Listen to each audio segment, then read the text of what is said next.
kwanza ni kipi kilikuleta hapa Mombasa na kwa nini umekaa muda mrefu kulingana tukiangalia na wakati wa nyuma ambao umekuja Mombasa? Nimekaa muda mrefu, nimekaa how many days? 4 days. Yeah. But honestly, by this day, away from home for 4 days. Ata more than 2 days, ni ngumu sana. But the reason nilikuja, as I had told you earlier, tukiwa pale airport, is because it's our anniversary month. So, tumekuwa tukiwork for the past 1 month. We thought of getting out of the work environment. You know, ukiwa Nairobi, hata kama hutaki kuwork, unapatanga phone call, inabidi umeenda job. Hata kama ulikuwa leo ni siku ya kupumzika. So we decided to come and rest a little bit. Kuna watu pia wanasema bado hatujapumzika, but I feel like nimepumzika. And pia tulitaka kupatana na kina Nyota, you know, they are representing us here. Na marafiki wetu wa karibu, na I'm hoping today by the way today I'm gonna meet my biggest fan. My biggest fan is from anatoka hapa Mombasa. She's called Winnie, ako on the way anakuja. Amekuwa kinisupport since I was 100 subscribers hadi wa leo. Ukiangalia kwa video zangu zote utapata Winnie Kaswiti anajitanga hivyo kwa mtandao. So I'm hoping pia nitapatana naye. It's been awesome. Imekuwa poa sana kukaa hapa. I wish extend, but nikiendelea kukaa I feel like nitaharibu side nyingine. But the reason nilikuwa hapa purposely, it was about kurest too. Yeah.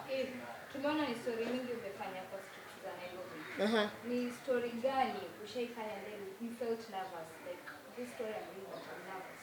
The story gani ushaifanya? Okay. I've always been confident since I was a kid.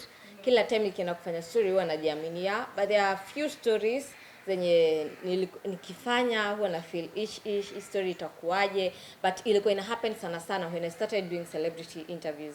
You know, initially mimi niliingia kwa industry nikiwa sifanyi celebrity interviews. I was doing mostly ghetto huko ndani. So hii kukuja kupatana na celebrities, it was something that I never saw it coming. It was something very new and I was really scared. And I would say the interview that I did nikakuwa kidogo naogopa, ilikuwa ni ile ya Flako. Flako is my good friend, but nilikuwa na feel ni kama sijaifanya venye nilikuwa nimepanga, kwa sababu it was the first interview, it was the first time kupatana. Unajua ile time ya kwanza unapatana na mtu wewe ni fan wake na pia you're supposed to interview them. It was a little bit nervous, but right now most of the time I don't get it. Nishaanza kuzoea. Alafu tumeona umetanguliza jina Mungai. Instead of Mungai. Unaweza tuelezea kwa nini unajiita Mungai? Okay, Mungai is my dad, Eve is me, and I've always treasured my dad. And also, kutoka nikiwa tu high school, mimi napenda kugo with the surname. I feel like surname inafaa ianze kila wakati. So Mungai Eve, that's why. No big issue. Yeah. Na wanasema kuwa content creation hailiki. So unaweza ambiaje watu? Maana tumeona content creation imekufikisha mahali imefikisha. Kina nani wanasema? Okay, kuna watu baadhi wanasema ati content creation like haiwezi fikisha msee mahali umefika. So to you, does it pay? Content creation pays really well, but you have to strategize. You have to be very, very keen with what you do. You have to be very keen with the kind of content you put out there. Kwa sababu pia content creation you have to spend. Ni kama biashara tu ingine venye utaendea stock. Tuseme una biashara manguo, utaendea stock na pia utauza, umetumia transport, umekula lunch. So it's more of any other business that you can do. And I feel like content creation actually pays well than hata biashara nyingine. Me personally, I don't think kuna mtu anaweza kuniajiri anilipe the kind of money that I get from content creation itself. And yeah, it pays well, but you have to work really hard, extra hard. Yeah. So katika content creation ile pesa ambayo unatengeneza nyingi inatoka from YouTube direct ama kutoka endorsements ama advertising deals? Personally, if you're keen enough to check on my brand, sijakuwa nikiwork na brands. Me I've been in the industry for 1 year only, and that 1 year sijakuwa nikiwork na brands. Right now ndo nimeanza kuwork with brands. So pesa nyingi yangu utoka kwa YouTube direct. And the reason hatuko tumeanza go to the brands, it's because bado hatuko tumestudy. Unajua, when you get into something, you have to take time, you study it, ujue mambo na brand inaendangaje, endorsements, yani lazima you work for your brand so that pia wao wakuja wakuapproach. Unajua, it's like they're investing in you. Hawawezi kuapproach kama bado hujafika level fulani wao wanataka. So most of our cash comes from YouTube Direct, but right now we're working with several people. We're working with network developers. Tumework na watu kadhaa. So we can say right now pia inatoka places zingine na pia promotion. I do YouTube promotion. Probably mtu ametoa ngoma msanii ananiita. I also cover events. Mtu anaweza kaniita ananiambia kuna event fulani angetaka nifike, I cover, ananipia my share. So right now the sources are so many. Watu wengi wanasema kwamba huwa si vizuri kuchanganya mapenzi na kazi. But so far so good, wewe na Trevor mmeweza kumanage vizuri sana. As in vile mko in a relationship na bado mnafanya kazi pamoja, mmeendelea kufanya kazi pamoja. Je, ikitokea kutokea as in kama mbaya imetokea imekuwa mbaya, mki break up. As in mmepanga mtafanyaje? Maombi yako wewe na yaona. Yaani kija kutokea au jamaa mumark. But anyway, what I would say is, apart from us being in a relationship, we are best of friends. Initially, before we started dating, we were friends. We understand each other very well. And in case inaweza ika happen, I don't think inaweza tuzuia kuendelea na biashara. And I don't think inaweza ika happen because I don't know why inaweza happen. It's been long, but ingine nife. But I don't think it's something that it can happen. But in case it happen, she feel like it's something that is supposed to stop the business side, because business na mapenzi, it's something that is totally different. Yeah. Type of content yenye nako kwa YouTube ina affect pengine mtu kupata endorsements kwa kampuni. Yeah, ukweli. Ukiangalia the kind of content that we used to do, there are so many contents that nowadays we no longer do. Wewe Nyota tunaweza sema there's so many videos that Nyota will do, atutumie tumwambia hii Nyota kidogo brand hapana. Ukifika pahali fulani, if you're working on your brand, you know, there are two kind of content creators. Kuna watu they don't matter about the brand. Yani they don't care about the brand. Wao wako hapo, they do any kind of the stories so long as inaleta views. For us, there are so many stories that we no longer cover that we used to cover. Ukiangalia like the period that I was in Mombasa last time, kuna zile story nilikuwa nafanya, sijui manzo wa Mombasa, sijui nini. Right now I can't do them, not because that nina maringo ama nini, it's because of the brand. There's something that I'm working on so that those people, au watu wenye wanapenda endorsement wakiniangalia, they can see that this is a brand that I can invest on. So yeah, pia content inachangia kikubwa. But what I would say is, if you are young, jibambe, yani fanya content yoyote kwa sababu if you get up there itakuwa ni hard sana such kind of content zingine kuzifanya. Alafu did you saw it big when you started your journey of content creation? So it big in terms of Yani kujiona, yani the way you are till now, uliona that one day utafika pahali like something different? Honestly, sikuwahi kaa chini nikajiona like I'll ever get where I am. I was just working hard. We were doing job. Yani tunafanya tu kazi ya kawaida. Personally, the time Trevor was introducing me to this thing, he was introducing me niache kukua idol because I was very idle. I was doing nothing. Nimekaa tu. I never saw it coming, but I prayed God at least anifikishe mahali. And I would say it's just ni God's grace too. Si ati ni kitu nilipangia. And how did you manage the social media pool? How did I manage? Actually, you're supposed to ask, how do I manage? Because I don't think okay, how I deal with it is, mimi, you see, the only person who knows me, utapata ni mamangu, Trevor, yani a few people ndo wananijua. Utapata mtu mwenye hata na comment pale, anijui. Yani, I feel like in this country, so many people are idle, and others they are just bitter because of their own reasons, and they feel like coming to attack you in our release. Kama wewe unafeel ukikuja kwa page yangu nitukane, utafeel vizuri, instead ya kwenda ujinyonge, you just do it. Just come, insult me. I don't take it by the way harshly, but there are some people who I reply. Unajua, in our society, imekuwa ni kama if you are a public figure unafaa utukanwe uchafuliwe jina na usiwe reply. Me, I don't take it that way. Me, I do it the way. If you insult me and I'm in that mood of responding, I will respond. Tupelekane. And most of the time you find that a person who insults you kwa comment section atakuja inbox kuapologizea. They feel so guilty. Hadi akicomment pale YouTube comment vibaya, they feel like you know them and you don't know them. Wanakuja hadi kuapologize. So it's something that unaiachana tu, na pia you pray God. It's God's grace pia kwa sababu it can be tough. Initially I used to cry. Nikianza used to feel like quitting. Kwanza watu walikuwa nasema amekonda sijui nini, and by the way watu hiyo ujinga ya kusema sijui mtu amekonda sijui akuli. We eat a lot, we eat sana, we eat, just that it's our genes and you can do nothing about it. Eve, mulianza na kufungua kitongoji cha branch ya Eve. Karibu ni hepe. Nimeona reaction. Mulianza na kufungua branch ya Eve Mungai channel Aurora TV hapa Mombasa. Alafu pia kuna tetesi mnafungua studio kubwa sana Mombasa. Je, inaweza kuwa ndo mwelekeo au ndo mwanzo wa nini kuja Mombasa kabisa kabisa? Okay, we always wanted to have a branch in Mombasa. We've tried with various people, and unfortunately haijai kuwa strong. Up to now we're still trying, because I feel like Mombasa bado iko untouched when it comes to stories. I feel like Mombasa is somewhere you can get a lot of stories zenye hazijafanywa. What you need to do is to push ourselves so hard so that we can get those stories, so that we can get up there. Kwa sababu hata ukiangalia it's really different. Right now tuko na media Mombasa, kitambo haikukua. It's somewhere that tunaona kuna growth. That's why we've decided to come and invest here. Talking of the studio, there's Tuchipuke Studios. We're working in a partnership with Mama Shanaria and Evans. We're working on something, and probably ikimalizika in 2 weeks time we'll be back here, we launch it and tell people more about it. 2022 ni mwaka wa siasa. Na tumeona kwamba umeshift content creation yako kutoka ghetto kuja sasa hizo na celebrities. Je, pia to expect kwa utafanya political content?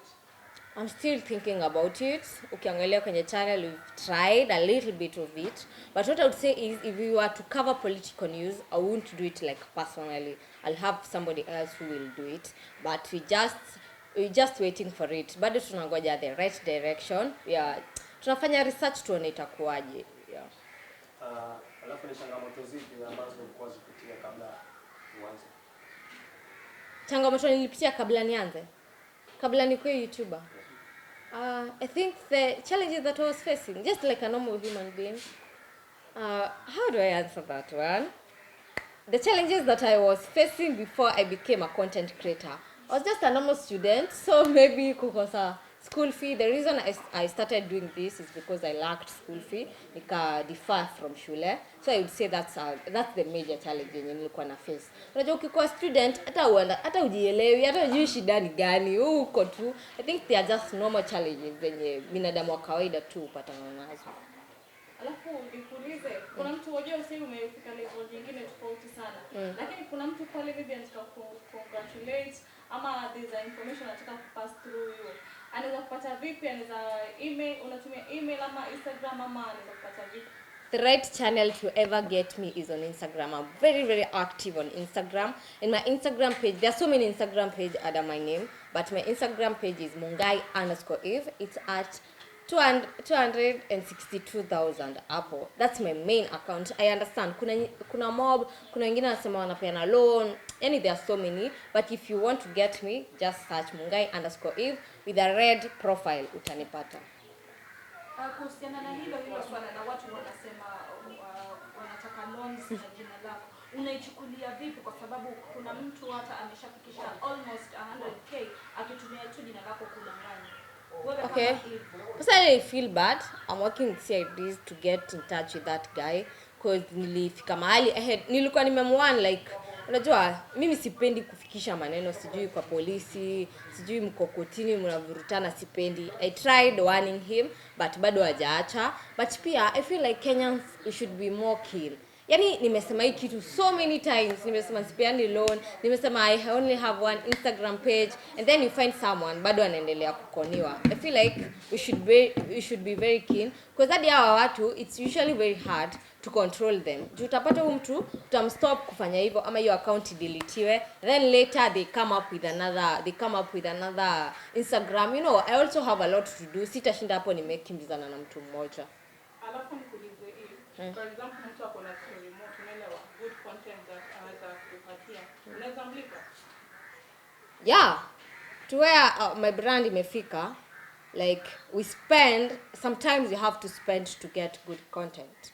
Because there are areas that ukiingia kule lazima lazima uspend so that you can get a good content, but it doesn't mean I'll pay someone to get a content. Not like I'm paying you ati nikwambia leo nitakupea 20k unipe, not that way. It's indirectly. Maybe utapata nimefika pahali nimeona ile story, yani yule mtu amenipa story fulani, nikaguza tu mimi mwenyewe nikamwacha nimwachie hii 5000, acha nimpe this amount. So kwa sababu I feel like anahitaji sana. Yeah. But pia it's very hard for people who approach me to know good content. Utapata mtu ameni approach yana feel content ataka kunipatia ni poa kabisa, but mimi personally na feel it's not good content. So I'm the best person to decide kama hii content ni poa kwa channel yangu, because I understand my audience really much. Still in the content. Sometimes when you miss a content, do you create your own content maybe with your friends to uendelee ku get in touch with your fans? When I miss my content, Maybe, like, for instance, today you have a content, right? Can you make a story to make sure you have a content for this day? if it's adding up, I'll never do something that is not making any sense. I better not post. Yeah. The reason why I ask that is it's an issue concerning Nairobi most content creators. When they don't have content, they usually look for a way that they can get in touch to your fans. How am I trying to drive at this? It's like now, example, the story of Gatimiti. Okay. Gatimiti, few years before today, he used to be a comedian at Churchill Show, right? Okay, he never got to Churchill Show. He was just shy. Then later he disappeared. Then tukakuja tukamuona kwa street kama street personnel ama street kid. Then later sasa tumemwona amerefill the real him. Was that ni story ilikuwa ya kumbiri ili angalau tengeneza brand yake ama ilikuwa ni? I feel like he's in the best position to answer that. Me myself, I'm not Gatimiti, but what I would say is people really try so much kunini hiyo story ya Gatimiti, if you understand him so well, if you watch his stories, and there are things you cannot fake. Hata ukiangalia Gatimiti tu hiyo time alikuwa street, utaona tu yeye ni mchafu. There are some things you cannot fake. Ukiangalia hiyo transition after tulianza kupatana, watu wakaanza come through, alitry kabisa kuendelea kuvaa zile nguo, but pia unaona huyu ni msafi. Is no longer the person that alikuwa akiwa kwenye street. So I wouldn't say that it's something that alikuwa ameiplania, because huwezi ukaplan kukaa street for 2 years because of content. It's not adding up. Yeah. Alafu nikuulize, kuna kando na kina Nyota ambao wanafanya kazi Mombasa. Wewe binafsi una mpango wa kufanya content kidogo hapa Mombasa? I've done for the time that I've been here. Na ungependa kwenda kwa slums za Mombasa? Slums za Mombasa ziko? I would say for me to do a content, we have to sit down and strategize. We think about it to see if it's something that my viewers are interested in. Nimeanza content Nairobi na watu wengi sana. Sasa hivi tuseme umetoka kwa juu. Nimeanza na watu wengi kivipi? Yaani mna create content Nairobi mnakuanga watu wengi. Yeah. So like nauliza swali langu ni je, kuna watu ambao sasa hivi wanajitenga na wewe kwa sababu pengine wanahisi kwamba huyo shamba kitu anajiona? Okay, when I was starting, I started alone. Actually, I think I was the only person mwenye alikuwa anafanya interviews. There were likes of BTG, Plug TV, wao walikuwa wamebase sana na online, walikuwa wanafanya online. Until now, normally I do my thing. I don't care about someone anasema nini. I just work hard, nafanya vitu zangu. Na pia unajua online, kuna especially last year kumekuwa na watu wengi, but saizi pia tena naona wanapungua. It's very hard to understand because unajua kama you don't have that calling towards something, eventually unafika mahali unajipata tu umeacha ama umelemewa. So me I feel like this is job. I just concentrate with my work. I do what I'm required to do because I started alone and I know where I'm going. It's my own vision. So vision ya watu. So me I don't mind about watu kusema umegrow. You know, when you're going at the top, you attract so many enemies. You find that for example, maybe kasichana atakuwa siseme yako hivyo, kasichana atakuwa ni rafiki yangu, but unapata ukisikiza stories zingine unapata ni kama pia ni rafiki yangu, mimi namchukulia kama rafiki yangu, but pia kidogo ni kama ananienda kinyuma nyuma. So when you're growing to the top, you attract a lot of enemies, and also you find real friends. So I think it's nature of human beings. Me, normally I don't have problem with any creator. We always meet, we talk whenever we meet, but probably kunaweza kukaa na wenye wako na shida na mimi, but personally hatujai kuwa na issues. Still in that. Yeah. Okay. Concerning your content. In 2019, you are not in the limelight. Yeah, I was in school. Yeah, then 2020, our Mocha videos. In a span of two years and 1 month. Not 2 years, 1 month. I started content creation 2020 November. That's 1 year. It's 1 year, 2 months. Yeah. 1 year, 2 months. Now, as we know, okay, kwa watu wengi wenye tumekuwa maybe kwa mitandao, it is hard maybe to get ile attention when you ulipatia attention na mapokezi. Ni secret gani ulifanya? Ni nini ulifanya angalau ukapata hiyo response ya watu? Because like now, for instance, I can give you an example of ours. Imechukua miaka 15 have a million subscribers. But wewe imekuchukua miezi 14 kuelekea karibu yani kunusia have a million subscribers. What was the secret? There's no secret. Me, I'd say it's God's grace, because hata ukuwe una work so hard, kama you don't have favor, yani hiyo favor ya God, hautaenda mahali. But I'm not saying that wenye wamejaribu they don't have God's favor. No, it's not that way. And I believe pia ni God's time. Utapata safari yangu imenitake hizo 14 months, but safari ya mtu mwingine itamtake hizo 14 years. I think it's just God's timing. Yeah. Na pia working towards it, because honestly speaking, we really work hard. Like we work for it. Tumepigania sana. I noticed you are so consistent with videos. You post a lot of videos. Yeah. And I know that's one strategy to your success. That's something that's making you a success. So nataka kuuliza, what's the per day? Unaweza post, what's the minimum? Yeah, minimum of videos I can post in a day. Okay, minimum videos I can post in a day is 3. Yeah, yani hiyo siku ni mbaya kabisa. 3. Yeah. If tunaona last year 2021 ulienda kwa chama Ringtone. Juzi tu. December. So tukaona pale ulikuwa unashika vikombe za wine. So kwa mtazamo wako unaona chama na natumia pombe ama? Chama ni ule nikimwangalia vizuri, yani yule jamani wa kanisa hawezi. Na unaona ni kwa nini alikuwa ameweka hizo glasi? Kwa sababu ya wageni. Hata mimi ukija kwangu utapata hata kuna wine na mimi sikunywi. Ni ya wageni wenye wanaweza wakatumia. Ni wageni. Hapo imetokea siku maybe umepata content. It's a real, yani hiyo content yani ni za yani iko serious. Alafu upate una transport. Yani you can use that place. Okay, I would say God has been really faithful. Haijawahi kutokea. Na tangu anze jani, ushaifanya kipi ili kugrow channel yako? Hapana, it has always been working hard. Sijawahi. Still on the content, najua sasa ushapata following kubwa sana. Umeupload content alafu unapata iendi. Yeah, it happens. Alafu ukatoa ama ukaacha tu. I'll never delete a video kwa sababu hajapata content. Because most of the time actually, you find that ile content mimi nimefeel napenda hii content, ni unapata ukieka hiyo haiendi.